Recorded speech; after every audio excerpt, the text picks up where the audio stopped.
This is The Stuff Dreams Are Made Of. I'm writer-collector Ryan Condal. And I'm writer-collector Dave Mandel. Hey, Ryan, how are you this fine Sunday morning? I'm good.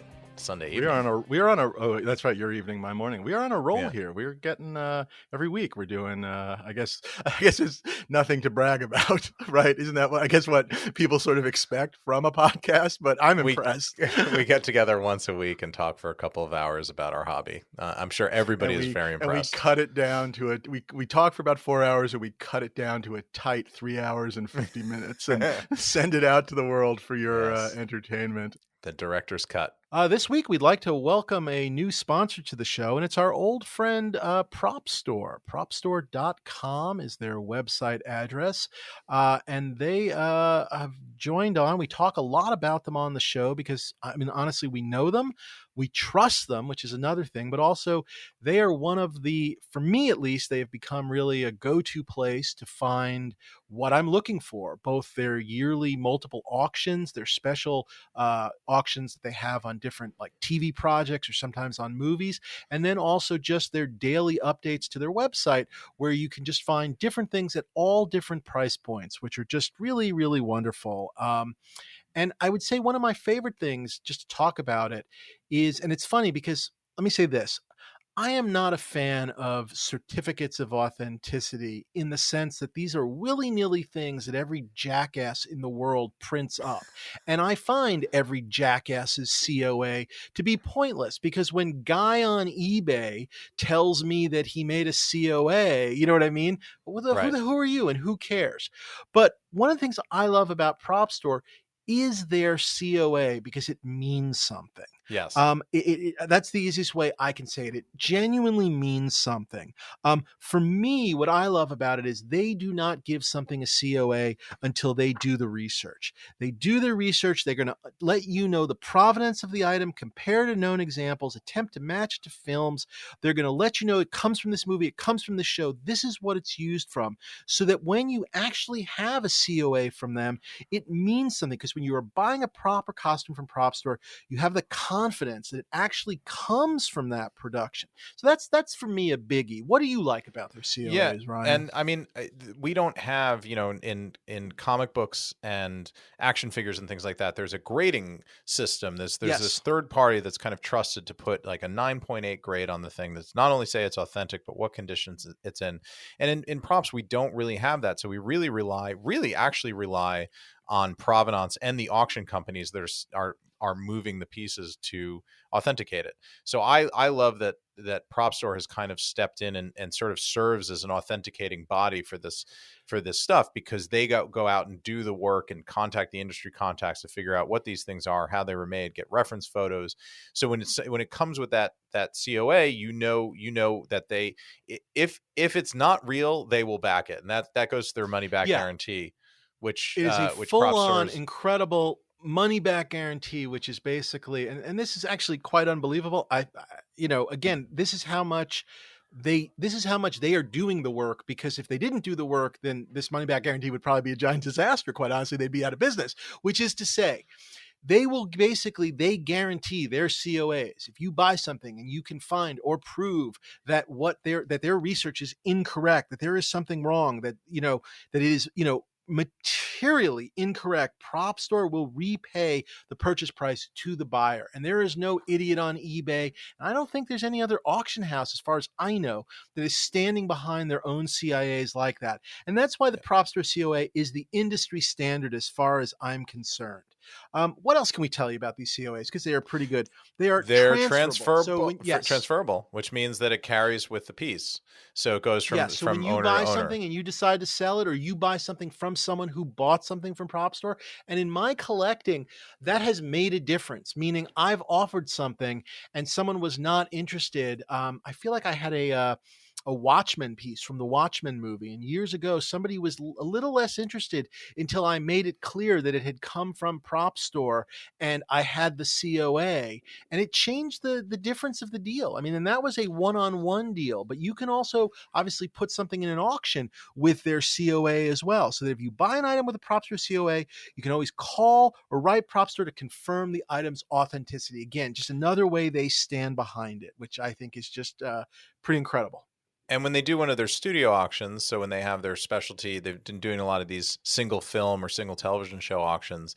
They Yeah, actually like their go Marvel, the Marvel TV auctions and whatnot. Yep. correct. Yeah. So they go the extra mile and get somebody involved with that production to sign the COA. So if you buy something from the one of their Marvel auctions, you have Joe Quesada signing off on it. And then recently they had that great Star Trek auction and co-signed off by Alex Kurtzman, who's the showrunner and all the new television shows, who actually wrote all the modern JJ movies. So you just have that added level of confidence that it's coming from a studio authority, that somebody's looked at it Yeah, and and in a signed funny off on it. way, it kind of makes the COA a collectible itself in a very funny way, because all of a sudden this guy who you might actually pay for an autograph from is actually signing your thing. So it's kind of like a free autograph as well, which is kind of nice. It's funny, Dave. I actually saw an auction, not an auction around. I saw a collection here in the UK recently, and the guy had a bunch of stuff in it from Prop Store and from their auctions, and actually displayed his collection with the COAs, because they're these, really nicely made. They look like a piece of official documentation, which they are and they should be. And I had never seen this before, but it was really smart. He displayed all his stuff with it, and I asked him, why, and he actually said, well, it just avoids the conversation. Is that real? Because right there on the wall it says that this was used in the film, and it just skips over that part of the conversation. I thought that was fascinating. It makes a real difference. It's this. I honestly think the Prop Store COA is value added. I mean, I think it makes a real difference in a wonderful way, and it speaks to the rigor again with which they really go. They take authenticity and just the research and the people they have working there, which is wonderful. So go to propstore.com to place your buy now order. Right now, we also going to tell you about a special offer to get a 10% discount, which we'll get to. But go to propstore.com to place a buy now order, and or check out Prop Store's auctions, and rest assured that whatever you buy comes with the best COA in the hobby. And we've got this special discount for our listeners right now, and it's a little bit of a contest, which I'm very excited about here, to see how badly you beat me in this contest, Ryan. That's what I'm excited by here, which is right now, if you go to Prop Store, you can buy any item they have through the end of season 3. You get 10% off when you use one of these coupons. Dave 10, that's DAVE 10, or Ryan 10, RYAN 10. And basically, not only are you getting the 10% the 10% off whatever you buy on the Prop Store site, but you are voting for your favorite host who is making a show with dragons. That's what you get to vote on when you do that, is my guess. And we will announce which of us wins, but I can announce it now. It's going to be Ryan. But the winner will be based on total dollars ordered using our individual codes. Do you doubt that you are going to win this contest, Ryan, in any way, shape, or form? I don't know, Dave. I think you're overestimating me. I think you bring a lot of goodwill into this podcast, but I'm fascinated. A lot of goodwill, no dragons. Who's going to take? Either way, I'm just hoping it's close so that one of us doesn't have to kill ourselves. Yes, exactly. Absolute shame at the end of this. Possible new co-host, of the future. Yes, that's right. Trying on new. It's like where they found out that Poochie didn't quite work out on Itchy and Scratchy, but exactly. So go to Prop Store, do buy it now. Use Dave 10 or Ryan 10. Ryan 10 is spelled RYAN 10. Dave 10 is also spelled the same way. And please enter the contest, get a great discount. Go to propstore.com to place your buy now order today and quote unquote find your extraordinary. Well, let's dive right into it, because we actually have interestingly enough, what I thought would not be a lot to talk about, but I actually think we have a lot to talk about, which is kind of one of these cool things. Yeah. Unless I just jinxed it. But a couple little pieces of business, as they say, which is number one, we are still looking for sponsors. We are looking for ads to help make this possible. So please write us at, what's our address, Ryan? dreamsaremadeofpodcast@gmail.com. That sounds like an email. Write us. We are interested and we have lots of ideas. Sponsor a section of the show, sponsor like a feature, sponsor the whole show, help run a contest, all sorts of things you could do that we can work with you, and we can play it as funny or serious as you like. We can actually be serious if need be. Like our next sponsor, the mortuary home of, no, we don't have a mortuary home. That would be funny though. That'd be good. But yeah. So, and speaking of contests, ta-da, we've got winner, not winner, winners, right? Winners. We had so many really great entries, and we really want to thank everyone who participated that we couldn't narrow it down to one. And so those of you that really got the word out on our show, we really appreciate everybody doing it. And there will be more opportunities to win stuff in the future. But for now, we've got two winners. The first one is Thomas Derrick. You want to say a little something about Thomas there? Yeah, so Thomas has been a devout listener of the podcast. Congratulations. He posts about us all the time. He writes into us, which is always also nice. Yeah, he was posting even before there was an actual contest. So to give him full credit, I don't know whether he knew that a contest was coming or something, but he was definitely up to something. He was a brown noser even before there was a profit to be made. Yeah, so, even before there was something to give away, this guy was going for it. He's got his own Facebook sort of group about props, which is wonderful, and he preaches the religion of stuff dreams are made of, and we really do appreciate it. Yeah. We do, and then we had a second winner because we couldn't decide, and Dave had an extra shirt and I had an extra hat, so we're I've got like a box of shirts, but anyway, Dave has a box of shirts. They've been harder to give away than you'd think. I also have like a bag of hats too, by the way, because we're both hopeless collectors. Crazy emailing us now, like give me a hat. Make it happen. Yeah. But our second winner. By the way, my favorite thing. Sorry, really quick before we get to winner number two, is my favorite thing in some of the people. Yes, we're keeping the suspense going. My favorite thing in reading some of the people sort of attempting to sort of advertise the show for us in a great way. Again, everything was appreciated. There was a lot of the following comment. I kind of started listening only hoping that Ryan would say something about House of the Dragons, but I've actually come to enjoy it. So that's my favorite sort of backhanded compliment. I came for a very specific reason. That really didn't happen, but I kind of like it. So we'll take that, by the way. Thank you, audience. Winner number two, go for it, Ryan. Winner number two is a guy named Ian Wright. Ian, well done. Ian actually made a trailer for really fun with all sorts of toys and replicas and everything and music. I mean, really went for it. We're going to post it as well. Yeah. Yes, and it teased our very first rooster-free season of the Stuff Dreams Are Made Of, and we really appreciated that. The extra effort certainly won Ian some extra points. So Ian and Thomas, please reach out to us at dreamsaremadeofpodcast@gmail.com. Let us know where we can get to you, and we will get you your shirt and your hat. And while please keep we're saying that email, please send us in questions. You can also DM them to us or whatever, or post them in the comments on our various social media. Hit us on Facebook too. Yeah. You definitely can, but also you can email us your questions, because we are looking to do a big sort of April listeners question show, or maybe start working them into different episodes at different points. So one way or another, we really do want your questions. So please, what was the Spider-Man? What was the old Spider-Man? Didn't it had a funny the letters to the editor at the end of the comic? Didn't it have a funny name? Like, oh gosh, I'm sure it did. Like, I feel like one of them was slingers or something. Web slingers or Tales of the Web or one of those things. Or we should have a name. We should work on that. But we'll one of my favorite things in comic art collecting. Sorry, just to jump to collecting adjacent and a future topic. That's right. When they used to have these letter pages in the comics, which I think they either don't have now, or maybe they do rarely, or some of the more independent comics do. But they used to in the old days, when it was a regular feature and people legitimately like wrote letters and stuff. They would sometimes, they would have like original art for the letters column page. You know what I mean? Like the Justice League of America mailbag, it was like the JLA mailbag. And there was art drawn sometimes by the active artist, or sometimes it would be by an artist who worked on the book, but then the mail logo would last for 10 years.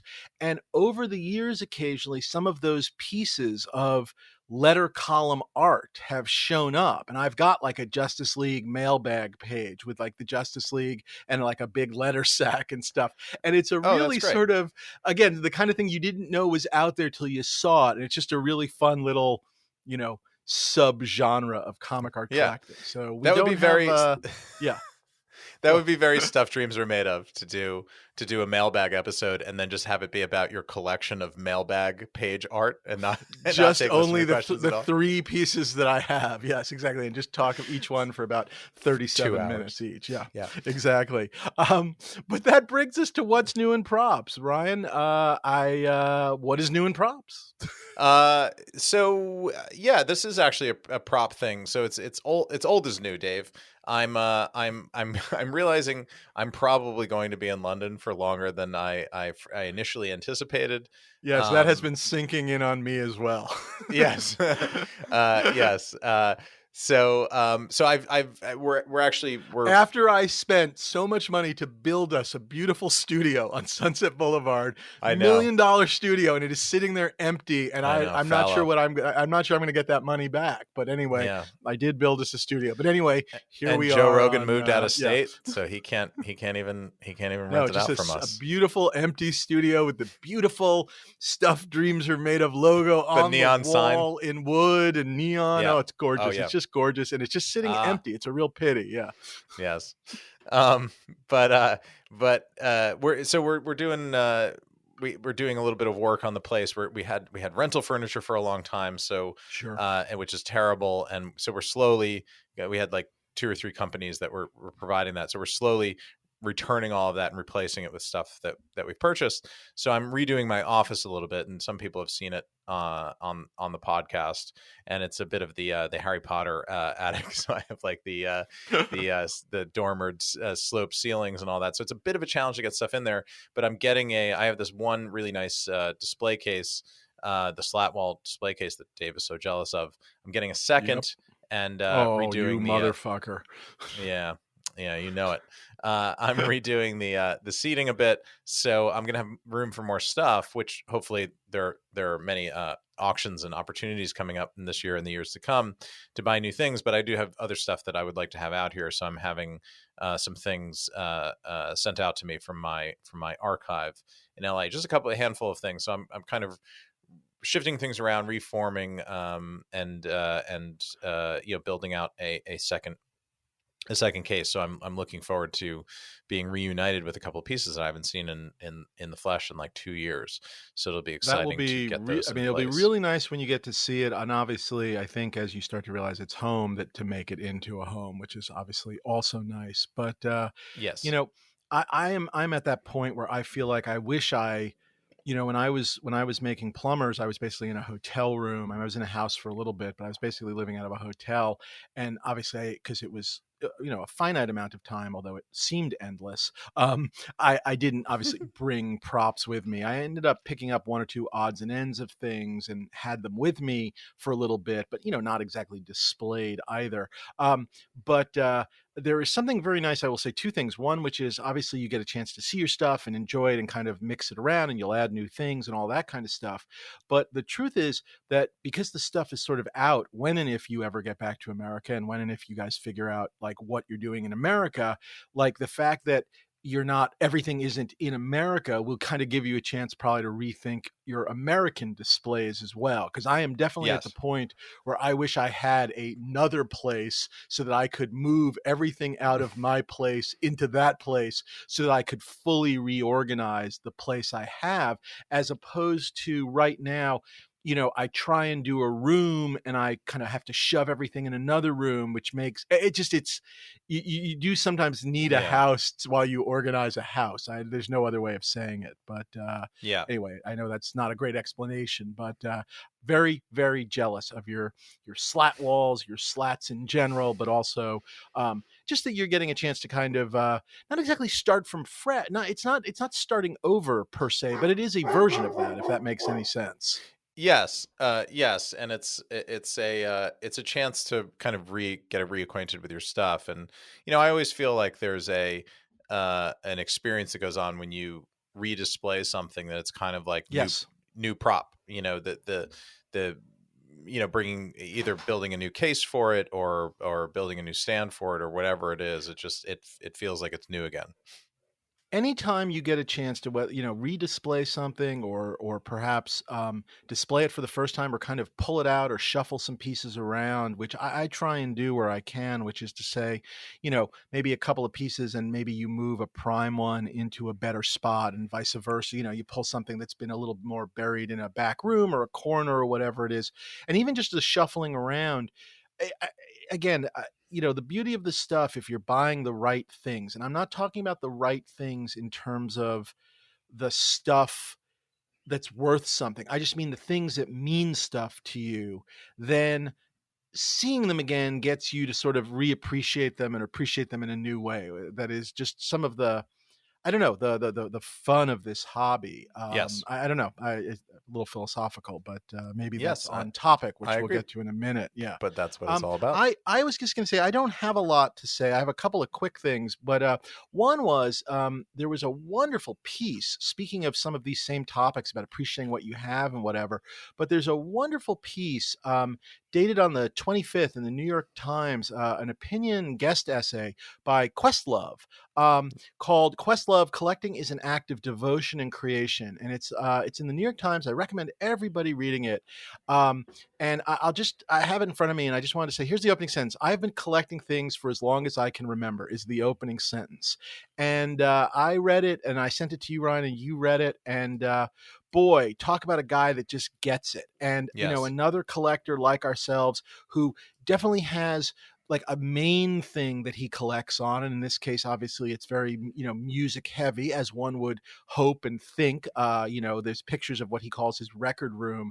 That's pretty incredible, but it's not just records. It's not just music. There's toys, there's music related pop culture stuff. There's books, there's sneakers, there's jerseys, there's personal concert memorabilia and stuff that is, I guess, music adjacent and whatnot. But just incredible to see how he's got it organized. Again, very jealous of that, whatever. But just a wonderful word on collecting that I just, it was, to me, it was a real bright spot in collecting, because it was just sort of a guy that, I don't know, I guess the two things I'll say is, one, he beyond gets it.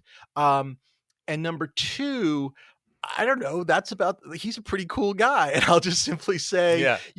It's not sort of going, hey, here's another nerd that likes Star Wars. It's goddamn Questlove, and That's he's, right. and he's a collector too. And I don't know, you can tell that to your friends. Questlove is a collector also. Questlove. And yeah, exactly. So I He's don't know, cool.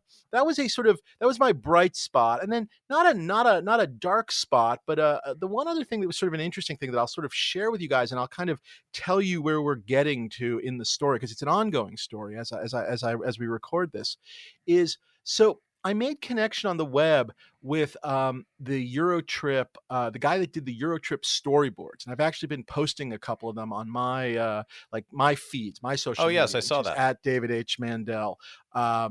And it's been really fun, and I remember him doing them. And wonderful artist who's gone on to also do comic book work, and wonderful storyboard guy named Ricardo Delgado.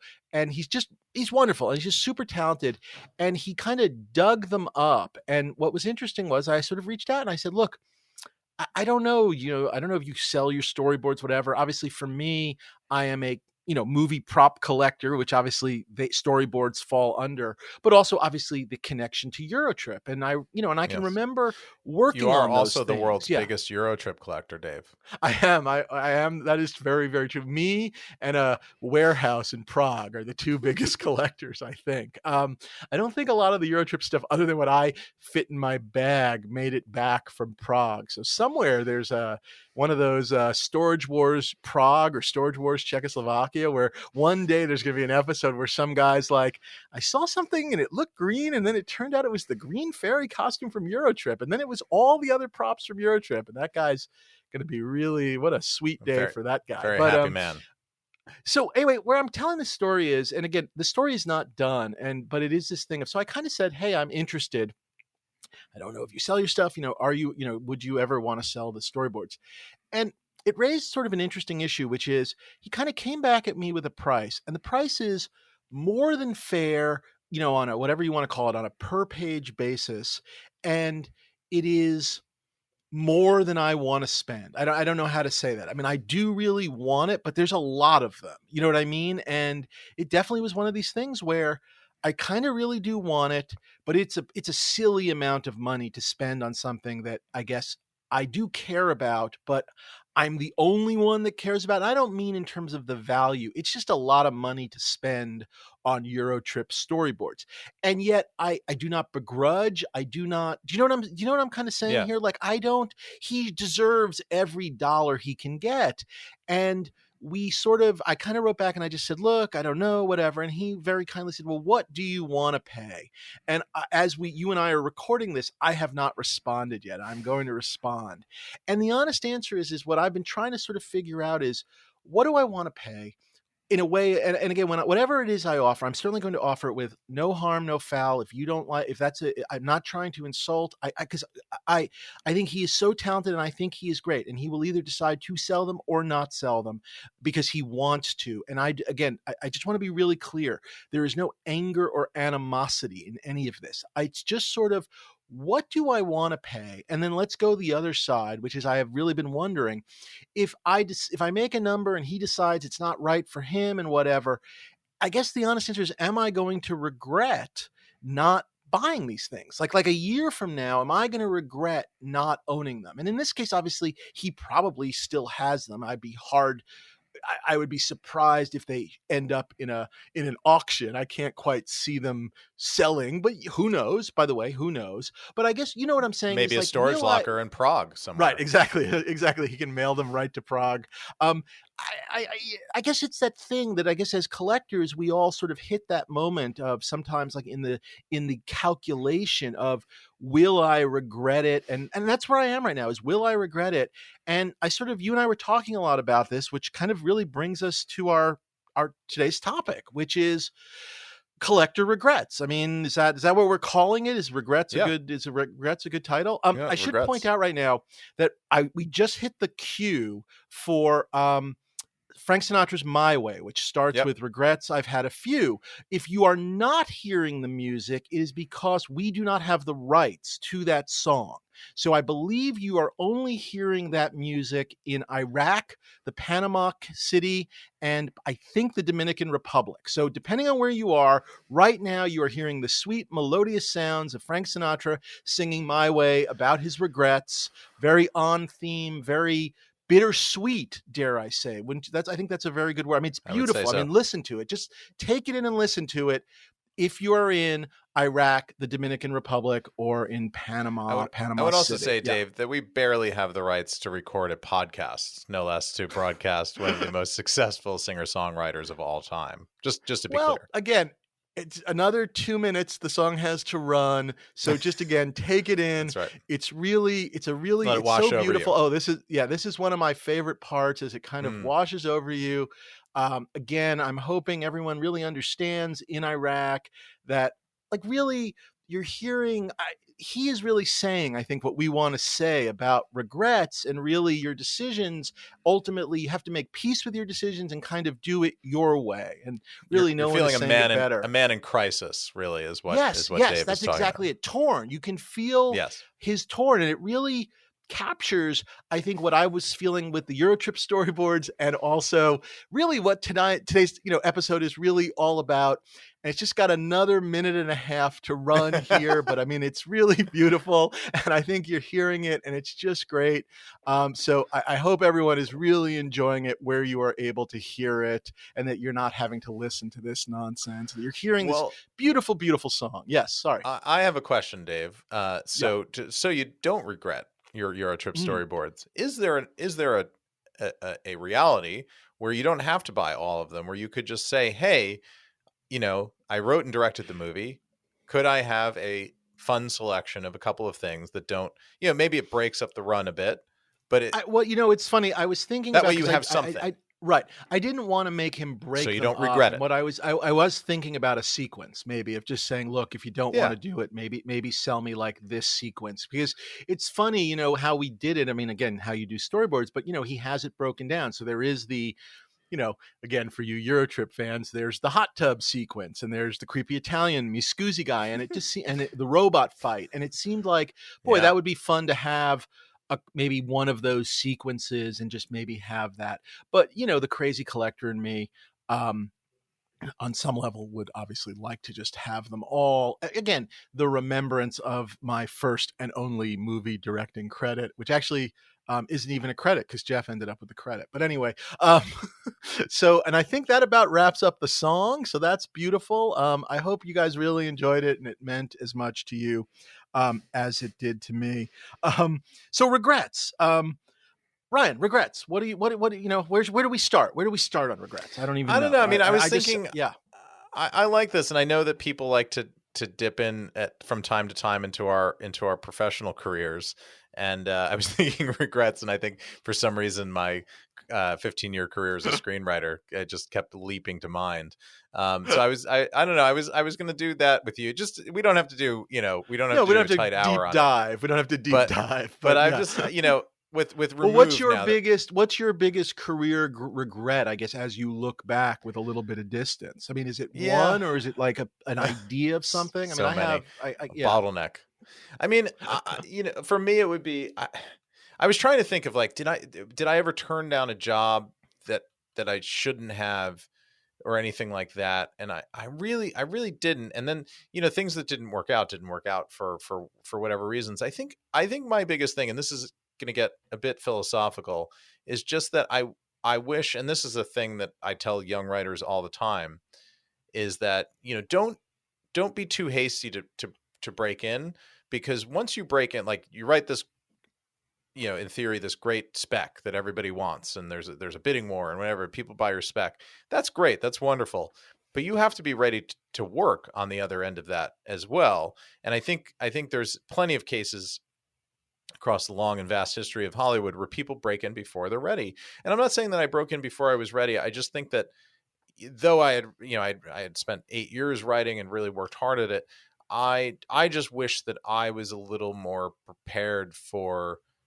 not the job of sitting down and writing a very personal original screenplay just for myself that happened to sell to the market, but that I just wish that I was more prepared to work, I think, in the business, because I think even this, all things being equal, same abilities as a writer, I think I would have done better just navigating the political atmosphere and knowing when to turn something in and when to ask for help. Right. But it's not even just for the political stuff. And I think there is a difference between maybe our careers, in that, having broken in television, which provides a little bit more structure, mentorship, both in terms of just like, not just, meeting people, meeting older writers, working with them in a room, being around them, which is number one, on a more daily basis, as opposed to screenwriting, which is a little more left to your own devices. But also just the notion of, there was no better training in terms of like getting things done than having to make 22 episodes of Seinfeld a year. Now, I am the worst to this day at not procrastinating, but when I have to, I can, because I learned the notion of, we make one every week, and there needs to be a script ready, and you learn that process, and you do learn parts of that. And I do think there is a difference there. That's a very interesting point. And also, as you're saying, like, how to negotiate the politics and all of those things, and being in an office, for lack of a better word, regularized. I don't know. I know that's not really a word, but it kind of made the business of entertainment into a little bit more of, here are some of the rules, at A least, as structured workday. opposed to, Yeah. yes, exactly. As opposed to, okay, now you're a screenwriter, but you're still sitting at home at your desk at a computer. I know, I Yeah. totally get that. I mean, I think back on a lot of those kinds of things where, I think back on, like, I can regret, there was definitely a period in my life where I definitely did too many of these like round tables where movie companies bring you in and you get paid like literally like $100 to help them rewrite a movie for 2 days that is just a piece of shit. And, if they had been just willing to hire you in the first place, or any of the people in the room, and you're kind of giving them, and I hate to say it like this, but you're giving them millions of dollars worth of free work, Yeah. really, for this idea that you're being a team player and that maybe they will hire you someday. And For the the next truth thing, right? is, yeah, there was a period of time where I did a bunch of stuff in some like the same place over and over and over again. And the truth is, nothing, no job ever came out of those round tables, except, dare I say, like really other round tables, as far as I think of it. All of the "we'll keep you in mind for Men in Black 3" never happened. Do you know what I mean? And I Yeah. definitely regret that. I regret going to New York City with the Dictator movie. I wish I had just written it and walked away. It was just not fun. I mean, those are Mm. definitely, those kinds of regrets. I don't know. I don't know if there's any specific one. I don't think you can have a career without really like some level of these regrets. And by the way, For sure. that is probably true about collecting in general. I mean, I guess Yeah, you can't be any a collector act, without having yeah, regrets. any act that's worth worth its whatever it is, whether it's work or collecting or whatever, but any action that's worth its, I guess, weight, if it's important, there will be regrets, because ultimately something that is important will reach forks in the road, whether it's buy, don't buy, take the job, don't take the job, go here, go there, whatever it is, hire that person, don't hire that person. There will be regrets. And collecting, it just is. I mean, I don't know how else to say it. It just is. And I definitely, there are a lot, and I think we can kind of almost maybe split them into categories. So, I talked a little bit about, should I buy these storyboards? Buying regrets, I think, are a big one. Like, are there things that you basically, I don't know, do you regret buying things, Ryan? Let's start there. Do you have Yeah, things I that you mean, just, when you look back? Yeah. we've talked about this a bunch. I did luck out a bit because just like I didn't have the training to become a screenwriter. I did have the training to become a movie prop collector because I had Well, been you a know what? Now I'm gonna get really specific for 1 second. But though, within your work history, though, there were things like your work in advertising and stuff that like yes. gave you some sense of deadlines and whatever. I do think there Yeah, are yeah. kids that roll out of college, like, manage to sell something and never just quite learn to, like, if it's due on Monday, it's due on Monday. And I'm not talking about, Yeah. I may stay up all Sunday night, but it will be in on Monday. I mean, It'll be there. however it gets there. Yeah. No, it wasn't that, because I always had discipline. I'm not a procrastinator. I'm like the reverse. I like to front load and just go nuts, doing material up at the front, because I have the anxiety of, well, I'll feel better, killing myself now than in the Right. panic of it's not going to be done or not going to be ready. That's always the way I've And just by the way, approached this it. is true even about prop collecting, in the sense of, like, when an auction is coming up, like if there's an auction in 2 months, like, you're asking me, we're having conversations and you're sending me pictures and you're talking about it and you're trying to make a decision. The auction's not for 2 months. And I'm like, the morning of the auction, shooting out texts and emails like, should I Like, go for this? what day Is is this something I want to buy it? Is that today? Is the auction today? Oh my God. I have have you to arrange have you phone seen bidding. this Yeah. movie? Yeah. Are you there? Will you tell them I want a phone bid? Like, yeah. So it is That's very truly, true. I yeah. I like this, Yeah. Dave. Yeah, yeah. Where we do have the Yes. opposite approach, but that's what makes this partnership work so well.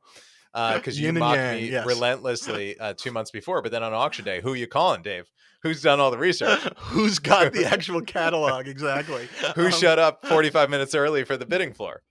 Um, so yeah, I mean, my training as a collector was buying replicas for years and years, and going through the various phases of that, buying licensed things and buying custom made things, and trading and selling and buying too much and trying to thin it down, and whatever else. So I didn't, I know a lot of people who come into this hobby, and we've talked about this before. They buy everything. They go into an auction, they just go nuts, and they buy too much, and then they buy things that at top market rate that they can't sell and unload, and it's a problem. So I didn't really go through that much, but I did have one specific thing. Like the one time I sort of broke my own rules, and I ended up regretting it. And this is actually this is a 2-act regret. So this will come back a little bit later in the discussion. So right after I started, I committed myself really early to have a very focused collection. I was only going to buy from classic films that I grew up with. So i.e. stuff from like essentially the 70s and the 80s, with very little exception outside of that. And I didn't want to get, really far flung and buying, scripts from things in the 60s and modern films that I really liked on the day. Cause the stuff was expensive, and I just really wanted to keep my war purse focused so that when the big thing that I really, really did want came along, I was ready to grab it. But lo and behold, as we've talked about before, things do come up on eBay from time to time. Good things do come up on eBay. And there was a hero sword that came up from Blade 2. Oh, okay. On eBay. And it was it looked really good. The story was good. I checked it with a couple of sources, people that knew the film, because those Blade films, they have their own whole kind of collecting niche. There are a bunch of people that do collect heavily on Blade and Blade adjacent films. I think those movies really hold up, and they really, at a time when there were not certainly a lot of superhero movies, they were kind of two. I forgot about the third one. So anyway, the first two. But I was going to say, gorgeous. A credit to Guillermo del Toro and his team. I know Mike Mignola was in there doing even like some storyboards and some designing stuff also, which I think is part of their Hellboy connection. But gorgeous design stuff. I don't own anything from it, but over the years I have definitely, again, I've stopped myself, which I guess maybe is about to be not the point of your story, but yes. But gorgeous stuff, especially in the second one when it gets a little more gadgety, and which was my mind, like with it felt like there were more gadgets in the second one. Anyway, I'm a fan, so go on. The first one was very same regret. The first one is really great, and really, other than the first one is artier and maybe cooler and more sort of epic, but the second one I find more fun. So, but the two together, I still really do enjoy. That's, I guess, my take. Vampires who eat vampires is a fascinating concept with the Reavers, and that was really interesting and all that. But so anyway, so I found this piece that was purporting to be a hero from Blade 2. It looked really good. The story was good. So I his sword, Blade. Exactly. Yes. So I bought it, and essentially it was like a modified Factory X replica, like the company that made the replicas. And it was sort of like, it was too like modified, meaning, but hold on, not a fake, but like a something like the production had taken a replica and whatever. Okay. And they grabbed, because they made the first film was so successful that they made these replica. And I had the replica back in the day, so I knew it very well. And I'm just holding this thing that I've now spent, not tons of money, but enough that it was like, and it always bothered me. And then the story kind of came out that there were some that they used from that film, but then you're holding it, it's so heavy, and it would be really dangerous to swing it around. You're just doing the whole, like, maybe it was the scabbard plug, but even that I wouldn't want. I was going to say, like, see him. Why would you want something so heavy? And dangerous. I mean, if you were swinging it around, because I had seen heroes from the first film, which had like kind of a cast handle and aluminum blade. And they were really, you could, like, even the hero, you could really whip around, and it felt real. This felt like it was even dangerous to swing, because you'd worry about the big heavy blade coming out of it. And I started doing the math of like, how could this possibly be? And I asked questions, and people were like, well, the feeling was that they did do some of this. We don't know how many. My blade had been modified enough, but who knows whether that was done after the fact, before the fact. And I just ended up staring at the thing for a long time, and kind of ending up hating it and loathing it. And then it just went in the closet forever and never came out. I never displayed it, and it was a regret. Let me ask you something, just to dig in on it for a second.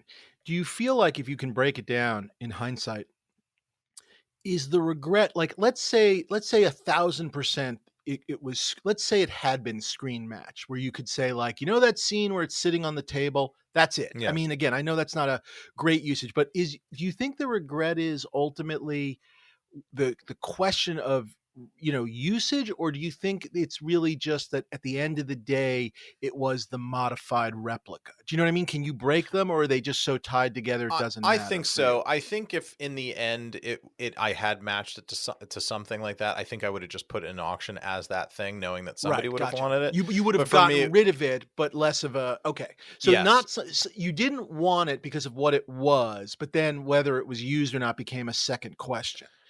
I correct. So get that. I just Yeah, shelved it instead right. and never But the did anything regret, with it. I guess, and I understand that regret. And it's funny. We've talked a lot on the show. I've often talked about like wanting like an ILM model. And, the thing you're talking about happens in these Yeah, movies, which is to say, in the original Star Wars movie, obviously, when they were making X-Wings, they made X-Wings because they had no choice. There were no X-Wings. When you get to Return of the Jedi and you have the big right. attack on the Death Star, they had the ability to buy model kits of X-Wings. And obviously those were not the hero ones, but when they needed whatever, 40 X-Wings, for the big attack on the Death Star, and they needed, ones in the background.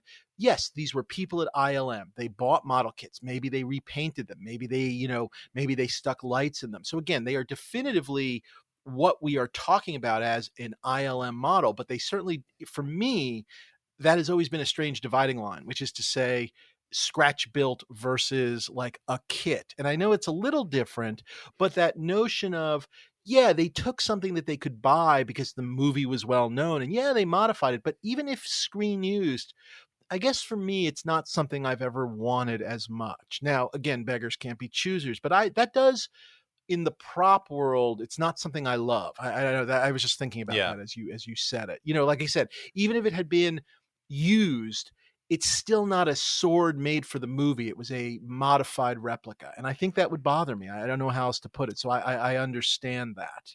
Yeah, and I kind of never got over it, Yeah, and whatever. I mean, it's sort of lesson learned, but it really did help me. That was a good discipline check for me because it really helped me stick in my lane, so to speak. And after that, I really didn't buy anything that I didn't really love from the period I loved. And I, I've I've I was thinking about other things that I regret buying. And I really don't have that. I have more other things that I regret not doing, or sure. selling, or Well, things hold like that that. thought for a second. We'll get to that in a Yeah, second. yeah, I mean, I think there's real value in making mistakes. I mean, there's something to be said for, very true. early on, not so much in prop collecting, but in my comic art collecting, I bought a fake once on eBay. Also, I bought a fake on eBay, which Oh obviously wow, happens. And it just taught me so many lessons just, in that sort of early on period. Um, I was trying to think for me, just in terms of like what I regret buying. And look, I can sit here and I definitely have bought things that help me sort of further refine what I was thinking. So, like, for example, in my time, I have owned things from the prequels and the additional Star Wars movies. You've heard me all bitch about those movies in general. And I bought them because they were Star Wars and I owned them. And I ultimately came to regret owning them and I got rid of them. And I wasn't burned by them. I didn't like sit there and go like, oh, I'm screwed. No one will ever take them. People took them from me very happily. So in some cases, maybe even profit. But it did help me sort of the realization of like what I want out of certainly a Star Wars prop, but which I then can carry forth to other movies, was a really good learning lesson, because at some point or another, when I had a Naboo gun, it was just doing nothing for me. And even I had a couple of actually had these maquettes, ILM maquettes of various speeder bikes, and they were so really cool, both in their design and the fact of they were what they were, but they just didn't do it for me. So the object unto itself and the connection to the movie, it made me just realize, like, just, what, I don't need it. And then the other that's one, really which good. sort of connects a little bit to your discipline, I'll just simply say, is it's interesting. And I know we've also joked about it on the show, but in this last year or two, as we are starting to really obviously see the money, the prices on just the everyday thing feels like it's going higher. Like the thing that might used to have only been a grand or two feels like it's five, and five is 10, and 10 is 20, and as Yeah, you keep going, the multiplier gets larger and larger and larger. And again, I don't think I'm buying things from movies I don't like. They are definitely I'm buying things from movies I like. But when I am looking back on my some of my auction purchases from the last couple of years, I'm looking back and I'm going, well, that was a quick almost 100 grand. And yet there is no big piece. And I definitely, I'm not ready to quite say it's a full on regret, but I am, as I've been moving forward a little bit in this new 2022 year of at least purchases of this calendar year, I have definitely starting to think about, like, again, this ties into everything we've talked about. A, how much room I have left to display stuff, where I can put it. Am I going to enjoy it? Not again, movies I love, but again, just sort of like, boy, do I really need it and what that means. And I guess just sort of regretting, again, if this was 20 years ago and everything was $100, I probably wouldn't regret any of it. But I guess I'm just looking at my totals versus what did I get for that number? Yeah, I got 7 really great things, but maybe there is one incredible thing that would be much better than those 7 things. That would And mean again, more, yeah. I do think I'm more focused. It's not like I'm buying on movies I don't like. I'm not buying from new movies. I'm buying stuff I love. I do love these movies, but I am sort of thinking about that bigger picture. And I don't think I'm ever going to be you in the sense of, the narrow, these 7 Reading or the whatever. catalog You know when what it I comes mean? out. Yeah. I'm never going Yeah. to do that unless Mm. someone's paying us to do a show where we get to read it. But you know what I'm saying? I'm not sure I'm going to ever have that discipline, but I'd like to rein it in more in my prop collecting, which is something I have done in my comic art collecting. And it's time to and it's something I've done to my comic art collecting a couple of, like, even prices have gone crazy in comic art, but it's something I did even before that happened. And it's sort of time for me to kind of apply that lesson. And so I guess that's a philosophical regret if I'm sort of Yeah, allowed to I mean, say that. Yeah. that's really interesting to hear because I've said that since the beginning. I think people often can nickel and dime themselves out of this desire to keep your feet moving and keep engaged and buy something in every auction.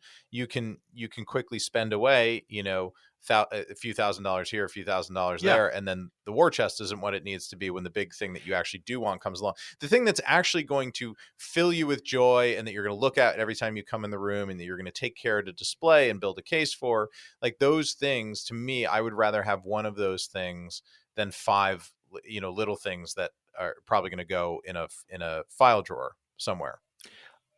I will say about my little stuff, I'm getting joy out of them all, but I think I just have to get better maybe about what my limit is on them. Meaning, like, that there's got to be, Sure. just because I think at the end of the day, 5 pieces, and again, I hate to make it about the money, but it is about the money, but not that it's taking away from other things. It's just like at the end of the day, what am I doing? If I'm thinking about what did I spend in a given year, however you want to think about it. And obviously, again, whatever that money amount means to you. Again, it's not about the specific amount. It means, I guess, like what that means in your life or any of those things.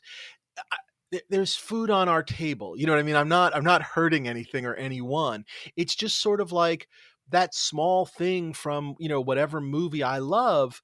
Boy, maybe I just should have bowed out when it started going past, $5,000. And that's the easiest way I can express it. Not that I don't get some joy out of it, but at the end of the day, there's too much of it. And there's just, look, I'm the first to say at this point, I have too much in general. I am very aware of that. And not necessarily that there's a reckoning coming, but again, tying it back into displaying and whatever. I'm trying to go through my stuff a bit and get rid of things. And I'm starting with the easier stuff, some of the toy stuff, some of the, not even like the movie poster original art that we talked about in the last show, but like some of the just even, maybe even some of the posters where I'm never going to put up a poster at this point where I have original art, or art's going to go up before a poster does. It just might be time to not have all the posters I had. I don't mean get rid of them all, but again, I'm just talking about my collecting in general. So there Yeah. is some sense of a regret. And I think on the buying side, and the flip side to that obviously is the selling. And Yes. on that side, it's a kind of a different ball game. And you've talked, I know we've talked extensively about like that first Stormtrooper of yours, which I don't want to Yes. say haunts you, but certainly haunted you a little Not bit, at anymore. least till you, right. I was about to say till you replaced it, which is a Right. wonderful thing. There are other ones though. Do you have other ones that are still haunting you that you would like to replace? Or do you have things more like you regret getting rid of it, but it is what it is? I guess where do you Y- fall in that Yeah, selling regrets? Yeah. I think that's more it. I think that was the big thing that really haunted me as it kept growing and growing and getting, it felt like it was slipping further and further away from my grasp. Yep. But that the Stormtrooper was corrected. We've talked about it before. I had that great Hero Die Hard pistol, and I got a great offer I on know. it. I think I said this the last time you said it. That's a piece that even I liked, and there was a minute there. I feel like there was a minute Yeah. in there where you were selling it, and I should have just said whatever. But I will admit that's one where I kind of went, "Oh man, really? You're getting rid of that?" Because it just seemed like it was cool. What can you say? Yeah. And also, Die Yeah. Hard's another one of those hard movies. Like, what are you going to have Yeah. from Die Hard? So anyway, and I don't mean I'm not trying to rub salt in the wound, but go on. Thank Yeah. you. I mean, but since No, for other things have once, I'm also trying not to make fun of you. I'm truly yes. empathizing. Yes. It was purchased by the Lucasfilm Archives, thus ensuring that I will never actually see it again. Oh, that's kind Um, of cool. Well, but maybe it's in their museum. Maybe in their museum. Oh no, I see. yeah, It's a joke. I thought you yeah. meant for their actual museum because they No. have been. Rumor has it they've been buying props. Anyway, I guess Oh that's. no, I know. I I was know this taking wasn't. that. I was taking that very seriously. But No, I was also talking about you very rubbing funny salt in too. my Yes. wounds. Yes, thank you. I apologize. But I no, apologize. since It's very since early that, in the morning here. yeah, it's fine. But since then, other things have come up from Diet. Really nice, the wallet and the radio Yep. and bearer bonds and things like that. And I just feel like had I had it, I probably would have really pursued a lot of those things and built out a kind of a Die Hard cabinet. And I think it would have been really cool. And I love that movie. But live and let live. I don't wake every day with it haunting me. And I know where it is, so I could always go But and I was make going to another say, is offer. it on your list? Is Die Hard the movie on your list? And obviously, you just named a couple of things that obviously you didn't buy. And again, I'm not looking to play the game early, but is there like a Die Mhm. Hard thing that could show up that might be your one thing from Die Hard that would replace that? Or do you feel sort of like, I had it, I've moved on from Die Hard, it's maybe not on your kind of core, your core list? I kind of think that was it. We do know a collector Yeah, who has his wallet from the plane at the beginning, the one where where he shows his badge, and that's right, just that's amazing. And I think I think that would be really great. But I mean the hero Beretta, like he uses it in the entire film. It's right. kind of it's a shoot 'em up movie. That's the shoot 'em upper. I mean, how do you beat it?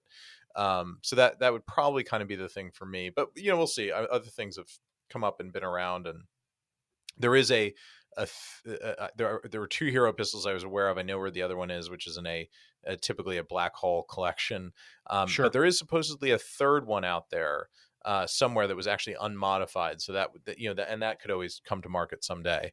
right. So that's something to keep an eye on. One that wasn't cut up and changed after the filming. So in theory, it's in the same condition it was at filming. What about you, Dave? What? I was just gonna say no, and I can use this as sort of I'll segue into mine. I think with regrets, I think they do fall into two categories. There are the regrets where you kind of regret it because you liked it, and then there are the regrets where it's like I got to make up for it. I got to figure out a way to not necessarily get it back, but something Make it right. like it. And I do, yeah, exactly. And I think your Stormtrooper fell into one of those categories, and your other fell into the other. I think I've mentioned this for me. I did a very large deal a couple of years ago that ultimately was for a Star Wars piece, a A lightsaber. Star Wars piece? Yes, exactly. Go for it. And I have no regrets in terms of the getting of the piece. I mean, that's the easiest way I can say it. Mm. I would at the end of the day, I think I got a piece in terms of the lightsaber that is just like just if I had let it go, it was probably never gonna, I was never gonna see it again. And by the way, possibly anything else like it. And it's not a hero.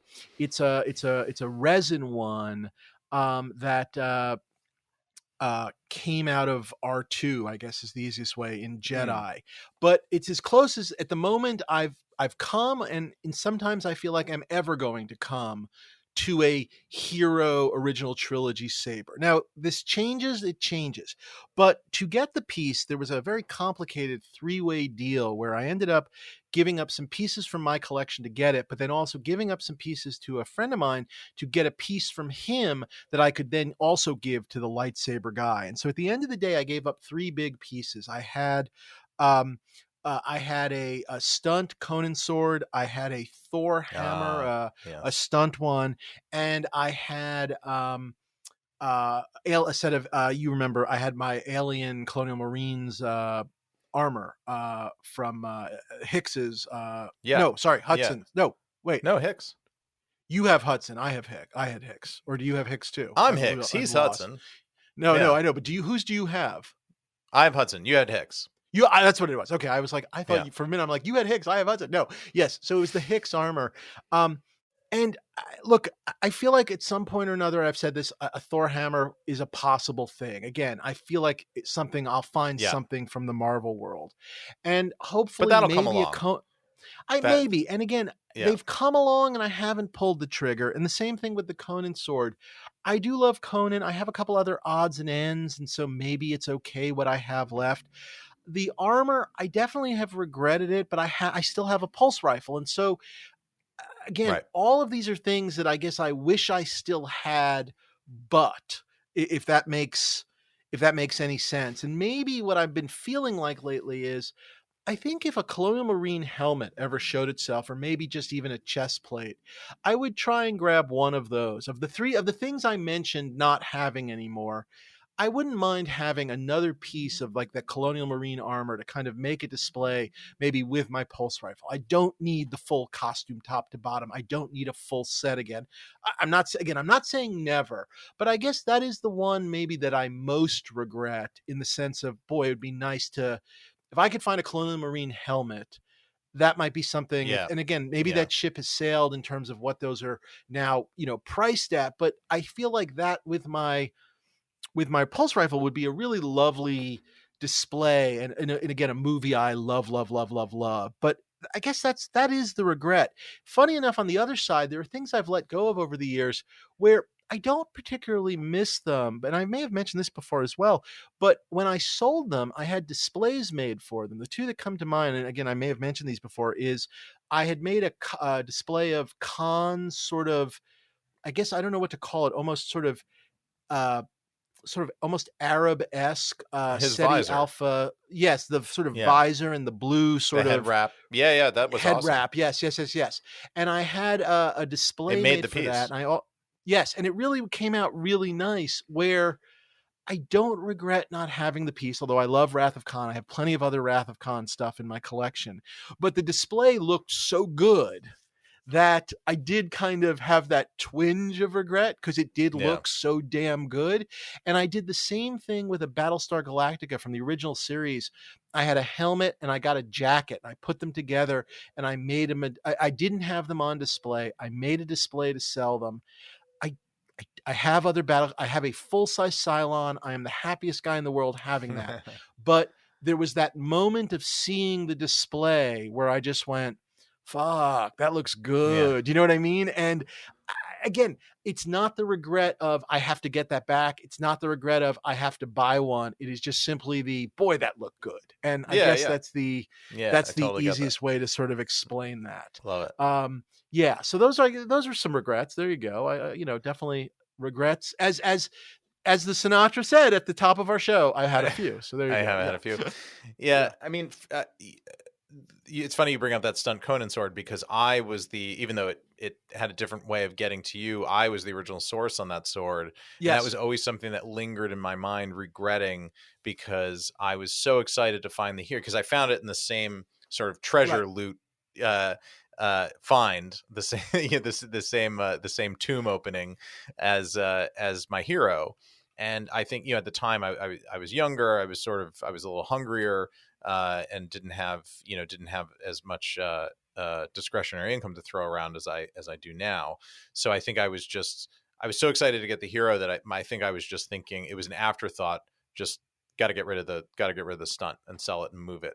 Sure. And I did that without much thought. And I think now a different piece that I have that I really love. I have my Hero pulse rifle. I also have the stunt, and I actually really love owning examples of each because it's such a dear prop to me, and I've always loved that design. And And I just think it would be I really cool fully to. understand that notion of having both. I get it. That on that movie, you are a completist, and you do that notion of here is the hero, here is the stunt, here are the differences, et cetera, et cetera. And I the do stunt think was it's great. so great Yeah. too. It was such a Yes. great Yeah. for a stunt. It was such a great stunt piece that felt, it felt like a near hero because of the construction, the way it was made and finished and painted and everything. Yeah. No, So it I is mean, that. look, it's not going to keep me up at Yeah. night, but It's That's exactly it. And I don't think again. I'm not sure. Like I said, none of mine are keeping me up at night. But I guess is the easiest thing. Whereas I do sometimes think about, I do think about things maybe once in a blue moon that I haven't bought. Not that I mean, not exactly keeping me up at night, but regrets of, oh, I should have bought that kind of a thing that actually I'm still looking for and do haunt me a little bit more so perhaps than the things I've gotten rid of. Because I feel like if there was something I'd gotten rid of and I truly regretted it, I feel like I'd find a way or to get one or still be looking for one, kind of like what you did with the Stormtrooper helmet. But there are definitely things, I don't know, have you ever had a piece like I'll tell you a piece and again, I, I I have obviously we've talked about it. Obviously, I worked on the book, the Ralph McQuarrie book. I have wonderful Ralph McQuarrie pieces in my collection, including which we've also talked about the one of the whatever you want to call it the finished production paintings from Jedi, the one that I yeah, bought of the the I'm sorry, the Emperor arriving at the Death Star and yeah. all of that stuff. I love it. I love it. I love it. I have pieces from all three movies. I have painting. I have lots of things by him. A couple of years ago, one of the pieces, because Ralph jumped around so much, that he actually did, it's sort of somewhere between almost like a matte, I guess you'd call it a matte painting. And what it basically was they took a photograph of the Death Star trench that they had taken, and then Ralph painted over the painting, over the photograph a bit, and then expanded it. And you see this shot in the movie for a couple of seconds on the trench run. So it's somewhere between a matte painting and just a McQuarrie original, but there is also this photograph in it. But it's an incredible piece. I mean, it is really cool, but it is sort of, I don't know how to say it. It was when it was offered to me, it was priced at a very large number that felt like a painting. It was at a time where I Hmm. did not have the production painting that I now have in my collection, and I ultimately felt a little bit like this is not the painting by Ralph I want. This is incredible, but the dream is a production painting. And I can sit here and say to you, all these years later, I have the production painting. I'm thrilled with my production painting.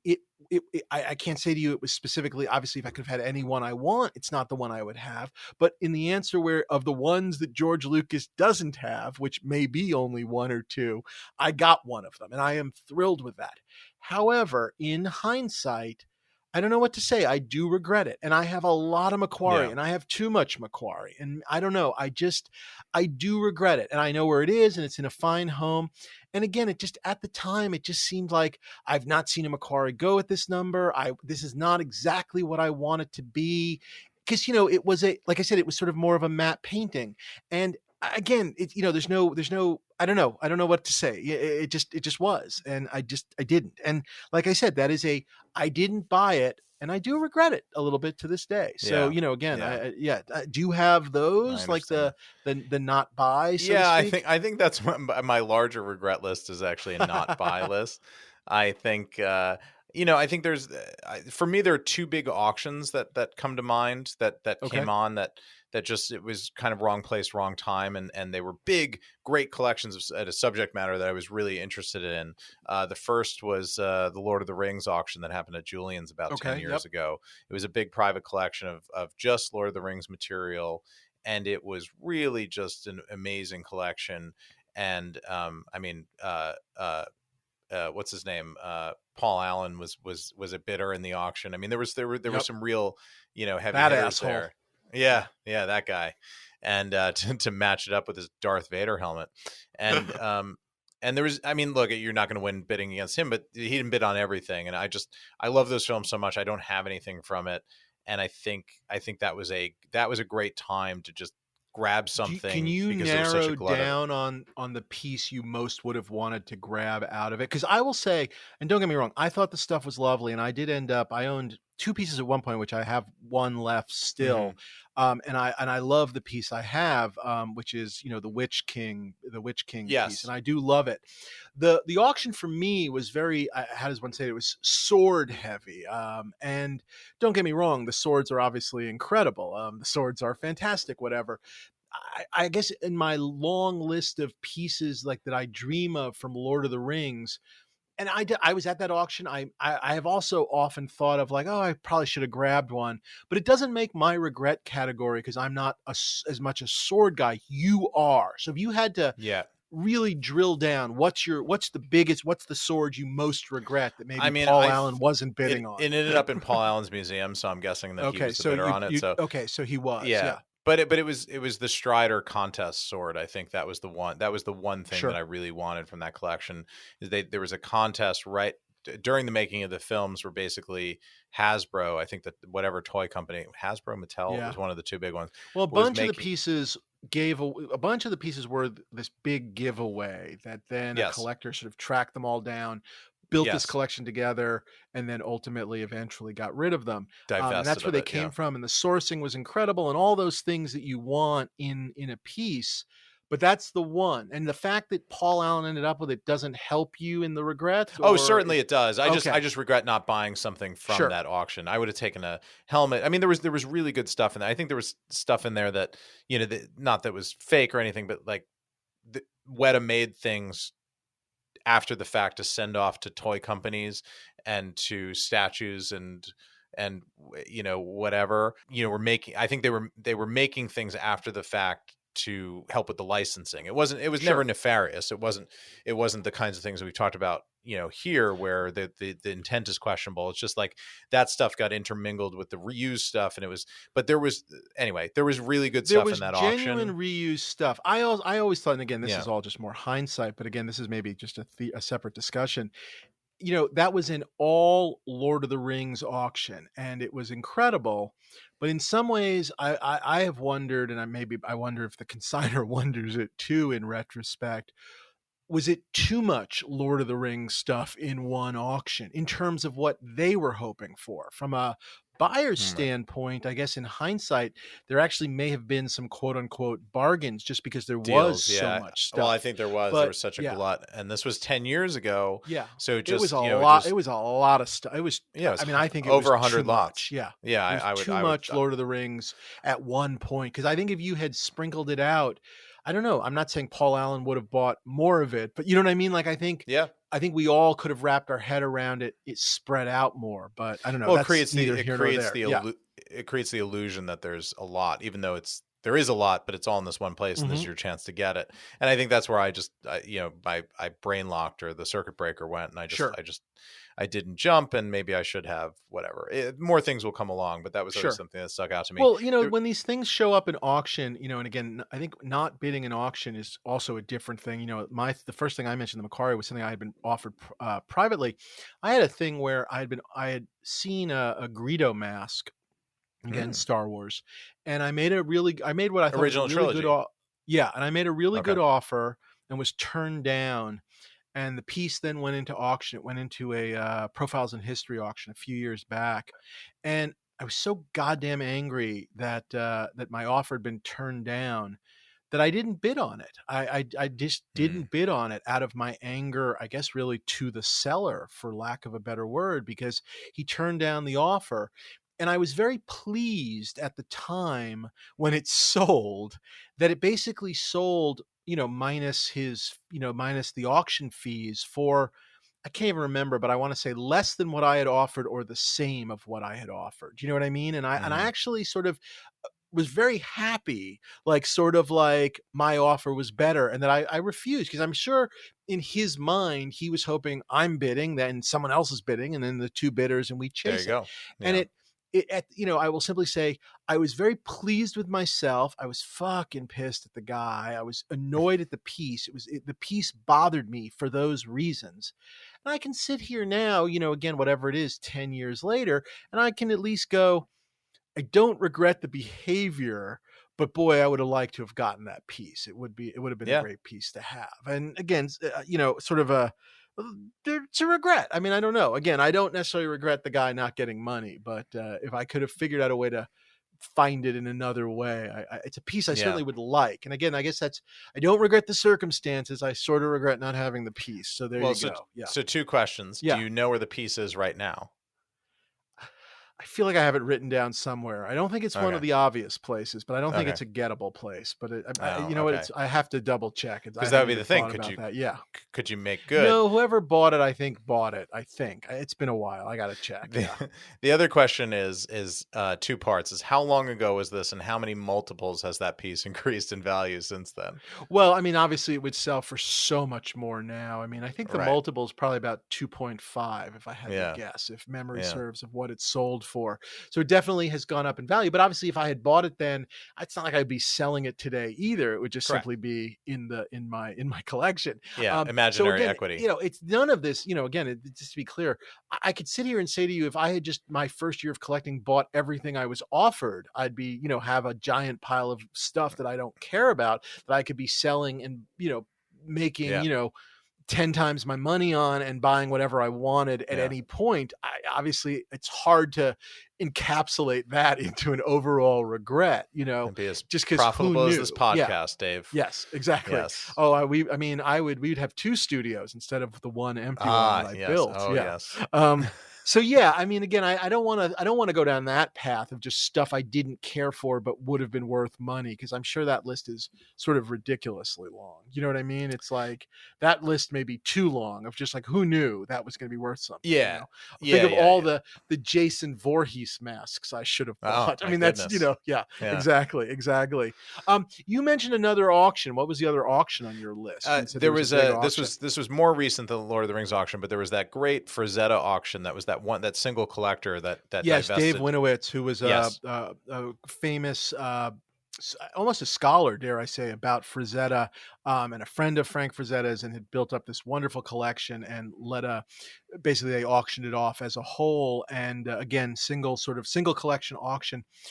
Gorgeous, gorgeous stuff. There was a piece in there that I'd almost bought from him years previously that I guess, by the what was way, that?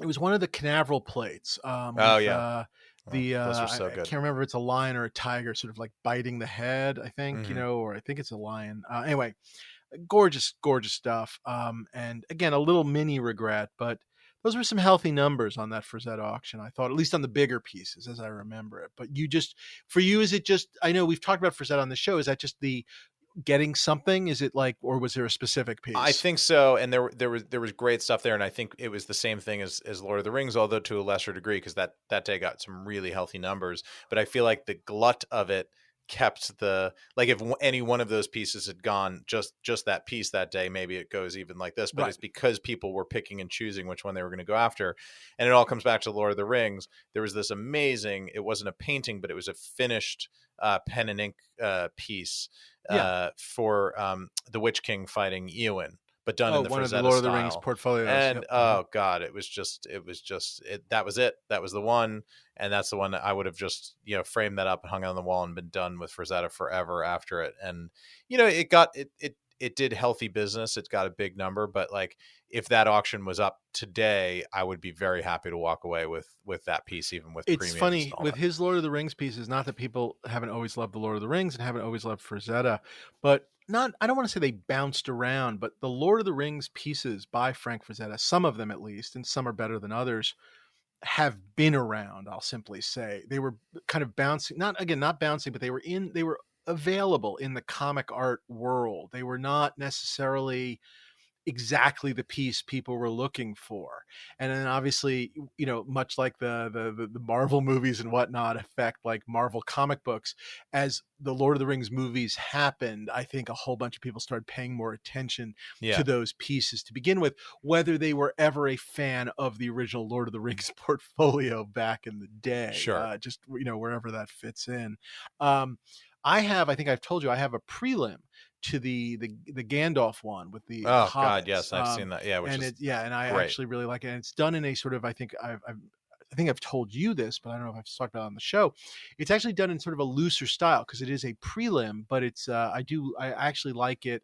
In some ways, I like it more than the finished piece because his version of the Hobbits is a little less cartoony and a little more, I don't know, just sort of rougher and Frazetta-y. He definitely made them not exactly the Bakshi way, but he definitely made them kind of cuter in the finished Mm. version of that piece, which I don't like them as cute. He made them sort of more rougher in the sketch. Anyway, Yeah, neither here nor yeah, it there. felt Yeah. more of the world versus Yes, yes. something else. Just Yeah, a little less, I don't know, stylized, I guess. I don't know. yeah, And again, just like the looseness to it, just there's something to the free form of it, wherever that goes. yeah. Um, Other I have another props. regret Oh that yeah, go for it. Yeah. this is You have this is so many more of a regrets, my I have friend. so many Yeah. regrets as we're getting into it, Dave. Now you know how I think, backwards not forwards.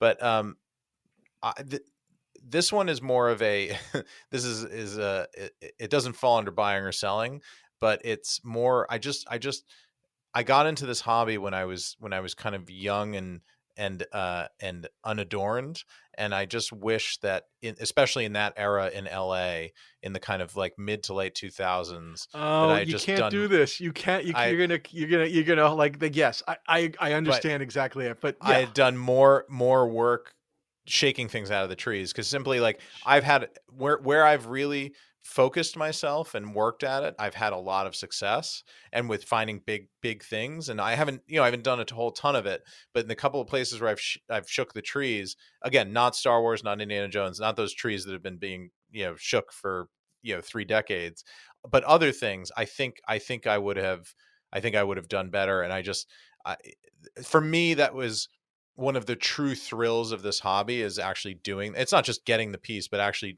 going out there and meeting crew members and getting the stories and talking to people and the funny things that happen and the the interesting unexpected things that happen along the way. I just wish that I had done more of that in my 20s when I could have afforded to run around, because I think it would just led to I think it would have borne fruit, particularly No, as of course it would have. doing Of it course as it would a have. Yes, you'd be sitting here with like 11 ghost traps and yeah 7 storm. I mean, look, yeah it's everything you're saying is true. Although, by the way, just to make you feel better, even if you were getting good prices at the time, again, you have to think about these things with whatever the money, your disposable income at the time, you might have just found yourself, maybe you'd have even more regrets based on the number of things you found and then kind of let go of because, well, I've owned this Stormtrooper helmet sure for a couple of months, time to buy this ghost trap because it's one or again, because you didn't right have an unlimited budget. But again, right people find stuff nowadays. There are a couple of guys that we still know that are just still great and have the still time to turning go stuff up. hunting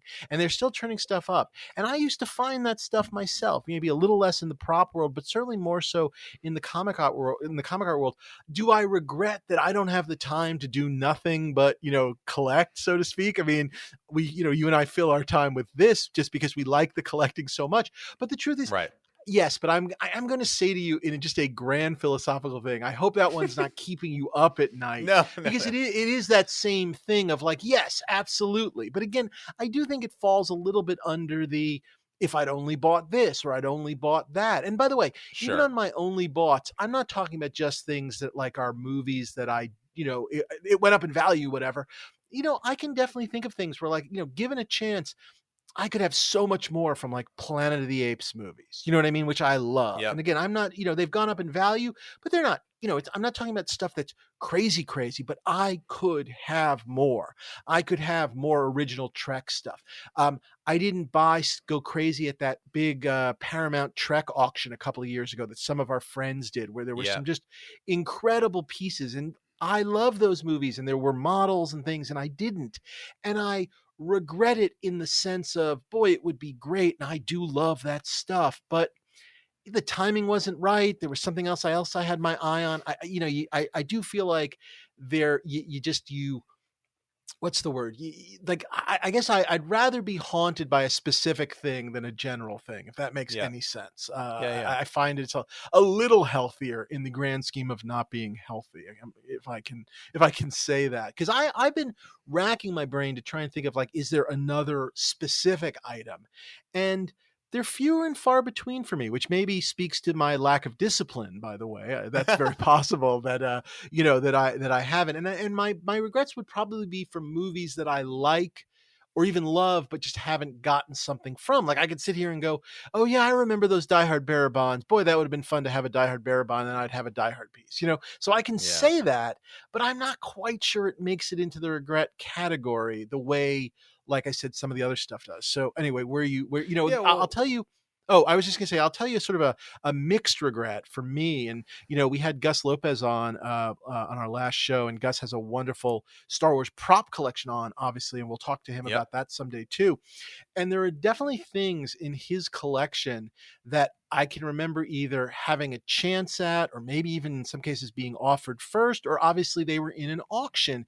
And either I backed away, because sometimes he and I do talk, and I said, okay, yeah, you go for that, Gus. And then, like, later on was like, oh, I like that. Or just we didn't talk to each other, but at some point I stopped bidding and then found out I was bidding against him. Whatever the situation is, and they fall under this interesting category. It's a lot of them are kind of some of the random Star Wars guns, like Hoth rifle and things like that. And they're all great looking. But for me, they always were this interesting thing of, they always felt a little bit like they were a little less designed than some of the cooler Star Wars guns. Do you know what I mean? Sure. They were very much, they took an off the shelf gun and put some stuff on it. Do you know what I mean? And again, nothing wrong with that. And Versus really that is being why, yes, engineered. exactly, Yeah. creating something that is more unique in the Star Yeah. Wars universe, where, like, even say Han Solo's gun, the base of it is a Mauser, but they have definitely transformed it into something else. And again, Yes. it's not a criticism, it's just how I thought about them. And so what's funny is, on an individual basis, there's not one of them that I individually regretted. But when one day I was at Gus's and saw sort of like 5 or 6 of them together in one cabinet, the regret hit me, which is a funny thing. And Yeah. again, not any specific one, but more of the, oh man, if I just bought all 5 of them. But who thinks like that? And I just didn't. You know what I mean? And again, it's not a keeping me up at night, haunting me. It's just oh man, that looks good. Good on you, Gus. I mean, I don't know what else to say. Yeah. Yeah, and I'm happy to say that most of my regrets now fall into that category, and you got at it just before, which is so much of this hobby about being a collector is choices. It's making choices. It's focusing your attention and your collecting and what you're buying and what you're bidding on this auction versus what's coming down the road, and you're just constantly making choices and curating your collection and your tastes and your habits and things like that. And I think that this all falls into that category. So that all said, there is one I did want to bookend something that I Yeah. brought up earlier. So a couple of years ago, and I really regret this now. A couple of years ago, a really beautiful, pristine hero blade sword came up from the first film in, I think, the prop store auction, and it did a number, but it didn't not made from a replica. 100% not a replica, not made from not a correct, modified replica. Okay. and from that wonderful first film, Boy, which I that'd think be really funny if it showed up, you were like, I gotta have it, I bought it, and then it was just a different same whatever. But anyway, go on. Yeah. It was the one that I had just put into auction. Yeah, it was from that wonderful first film, and it was everything that I kind of wanted out of that first one and didn't get. And I think I was definitely soured by the whole experience, and I was just like, oh, I've moved on, and it's from the 90s, it's not from the 80s. But now, like, I think if I took one piece from the 90s, I think that would probably be really? it. So if you had any 90s piece, that's your piece. Okay, so that is a regret. That's a bit of a regret. I think so. But I like that, and just that particular one, because it was a hero, and there can't be that many of those things. And so I regret that. So if listener, if you are the buyer of the hero blade sword from that prop store auction like 3 or 4 years ago, and you want to write us at dreamsareMadeOfPodcasts@gmail.com and ask for an exorbitant markup on it, please write us. Now is and your chance. I will definitely consider it. Yeah, I mean, I think there are others on my list. I think we kind of covered the big things. I mean, should we what do you think, Dave? Do you have something else, or should we chop the head off No, of this this I subject? think this is good. I think this was very cathartic in a very good way, and I think it's something. I think again one of those things where I think everyone can relate. I think we've all passed over, gotten rid of, moved out, whatever it is. That regret is a big part of collecting, and Yes. I think you can. Again, just to get philosophical, I think. Do me a favor, Ryan. Will you cue up "My Way" one more time for me, please, while I say this? Yeah, I yeah. think Here it'll we be go. nice, kind of playing under it. Okay, and great. Yeah. Oh, that's beautiful. That sounds wonderful. The dulcet Look, tones. you much like in life itself, you certainly can't let these regrets drive you or define you. And I do think regrets are, we said this at the beginning, they are an active part of collecting. And again, we didn't get into, I think, we've been lucky enough, like, hey, maybe there's something where you just need money for something else, something more Right. important comes along. I don't know, kids' education, whatever it is, you're going to sell something or whatever, and there are going to be those regrets. But again, I think in terms of like being happy with what you have and also sort of not letting things haunt you too much, certainly healthier, and certainly it's good though to talk about them from time to time, though, I will say. And but Yeah. I think I am happy that ultimately I think I've done it my way, and that I think that should be perfectly. That was nicely nice. done. I got it at the right time there. Yeah. Nicely done. What do you want to do for the game today? So speaking of people that were probably connected to the mob, I thought for the game we could do, it's a big 50th anniversary this year for a movie, and it's also the 50th anniversary of this very game, which it feels like has been going on Happy for birthday, the game. Yes. 5 decades. So I wanted to bring it. It's a movie we talked about a lot, but I don't think we've focused on the topic. But I wanted to do The Godfather. Which is so good. Great film, possibly the greatest of all time, but a very hard film, I think, to collect from. So what do you have, Dave? What is I know you've thought about this a lot. What's the thing for you to take away from that film? Very, very jealous of Coppola has the Don's desk sitting up at his that's cool. In his little museum up at his winery. The Don's desk is there, which is just pretty damn cool. I think he's also got the gazebo from part 2. He like sort of just built it into the outside of his winery, and you can go and check that out. Boy, oh boy, oh boy, oh boy, oh boy. It's a toughie. I mean, I think we've talked about guns a little bit, and certainly if the gun that he killed Sollozzo with still had the white tape on it, that would be a biggie for me. Newspapers, I mean, in its simplest form, a Genco Pura olive oil company, like just like olive oil can, which are in the movie and whatever, would just be, I'd do a cartwheel if I could even just get that. I would love to get the sort of one of those hero newspapers when the Don is shot, or the gang war, that kind of a thing. Those would be pretty incredible. I'd be very excited if, like, even though you don't really see them on screen, but you see people kind of giving people things to people, like there must be like Genco Pura olive oil, like business cards or stationery that were like in the thing, or maybe Tom Hagen's business card or something that says Waltz International Pictures. And I don't know what that would be, but I would love, one of those things. I don't know. I know I haven't landed on anything. Oh, so tough. I don't know what else to say. You know what would actually be cool? I'm going to tell you what would be cool. I just thought of this as we're sitting here. All right. Someone must have it.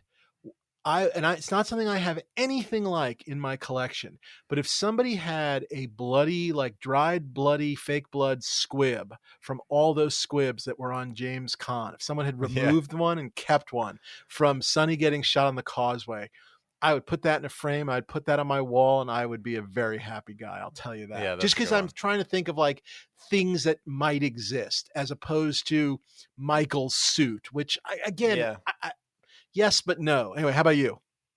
Yeah, it's a really hard one. I mean, with any movie like this where it doesn't immediately pop to mind. I mean, the olive oil is definitely a great call, because to me, you'd think that there was a bunch of those around, but because the film is 50 years old, we haven't really seen them. So it's not like everybody has one. It's not like the pastry boxes from Grand Budapest Hotel that, those are wonderful, but they are kind of ubiquitous. They made at least 2. Yes. There are a lot, but so I think that would be really cool.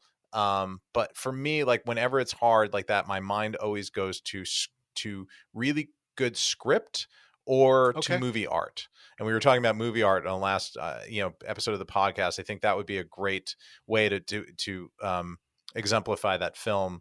My mind also goes to like, something crazy like Coppola's copy of the Puzo novel or something like that. That's all Sure. marked up by hand. They have that amazing thing you can buy, that repro with his notebook. Have you ever seen that collection? Yeah. Which is incredible. That Taschen? Yeah. Yeah. No, I feel like it's somebody else. Oh, It's Real like Art Press. Yeah, like yes, and Real it Art was just Press. really amazing, and highly recommend it. There's the guy that was the on-set photographer for The Godfather. I think is a famous photographer. I want to say he has a last name like Sherpa, maybe. I'm very bad at this, and I should know the name better. But I believe like one of his like an original photo from them would be interesting. I actually bought in an auction a couple of years ago. It's Godfather logo art that was sort of used for the trailers of Godfather and Godfather 2 cool. that showed up in a profiles auction. I bought those for exactly the same reason of sort of the there ain't a lot out there kind of a thing. I have some storyboards and I have some contact sheets, and again, and I have a couple, as I've mentioned before, the movie car placards that they would stick in a car, like when it was like an old car from the 50s that they needed for the shots. It is a hard movie. It is few and far between, but it is a tough one.